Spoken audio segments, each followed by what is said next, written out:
लवकरच ऑगस्टचा हप्ता खात्यात जमा होणार आहे। सरकारकडून 344 कोटींचा निधी वितरित होतोय। राज्यात 2,48,00,000 लाभार्थी आहेत। ऑगस्ट महिन्याचा हप्ता लांबणीवर पडल्याने लाडक्या बहिणींमध्ये नाराजी होती, मात्र आता लवकरच ऑगस्ट महिन्याचा हप्ता मिळणार आहे। बजेट हा 43,000 कोटी आहे। आम्ही ज्या वेळेला ही योजना प्रस्तावित केलेली होती त्यावेळेला राज्यातील 2.5 कोटी महिला माझ्या माता भगिनींना या योजनेअंतर्गत लाभ मिळेल असा प्राथमिक हा आमचा अंदाज निश्चितपणाने होता।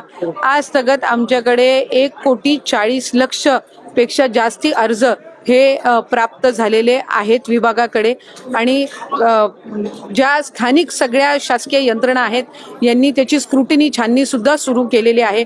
त्याच्यामुळे ती छाननीची प्रक्रिया सुद्धा पुढच्या 8-10 दिवसातच पूर्ण होणार आहे, कारण आम्हाला रक्षाबंधनच्या पूर्वसंध्येला पहिला जो त्या ठिकाणी लाभ आहे तो सन्मान निधी त्या माता भगिनींच्या अकाउंटला डायरेक्ट डीबीटी हा करायचा आहे। माझे आपल्या माध्यमातून राज्यातील सर्व माता भगिनींना मला आश्वासित करायचे की याला लागणारी संपूर्ण तरतूद ही राज्य सरकारने केलेली आहे।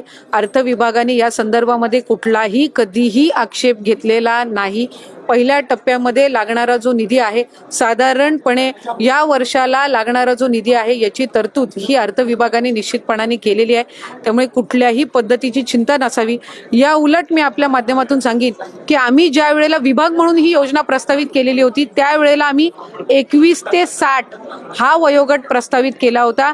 त्याच्यावर ज्या वेळेला अर्थ व नियोजन मंत्री अजितदादांकडे बैठक झाली त्यावेळेला त्यांनी हा 60 वरून 65 करावा अशा सूचना या त्यांनी दिल्या आणि 60 आणि 65 या वयोगटातील जर लाभार्थ्यांची आम्ही संख्या काढली तर ती साधारणपणे 14.5 लाख होते। त्याच्यामुळे उलट त्यांच्या सूचनेनुसार 14.5 लाख लाभार्थ्यांची संख्या वाढली, ती कमी झालेली नाही आणि कुठलाही आक्षेप कधी घेतला गेलेला नाही। जी तरतूद केली जावी ती निश्चितपणाने केली गेलेली आहे। आरोप करतायत की या योजनेमुळे इतर सगळ्या योजना बंद पडतील, शेतकऱ्यांना कर्जमाफी द्यायची ती पण केवळ या योजनेच्या प्रसिद्धीमुळे किंवा या योजनेसाठी सरकार इतर योजनांकडे डोळे झाकतं। जर खऱ्या अर्थानं विरोधकांना शेतकऱ्यांना कर्जमाफी द्यायची इच्छा असती तर ती त्यांनी त्यांच्या पदाच्या कार्यकाळामध्ये पण दिली असती।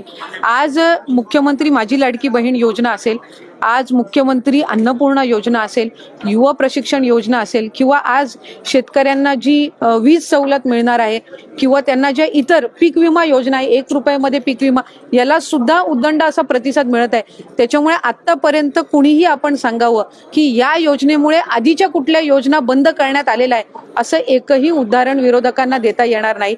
संजय गांधी निराधार योजना असेल, तुमची वयोश्री योजना असेल, ह्या सगळ्या आधीसारख्या कार्यरत आहेत। त्याच्यामुळे कुठलीही प्रचलित योजना किंवा चालू असणारी योजना बंद करून ही योजना राबवण्यात आलेली नाहीये।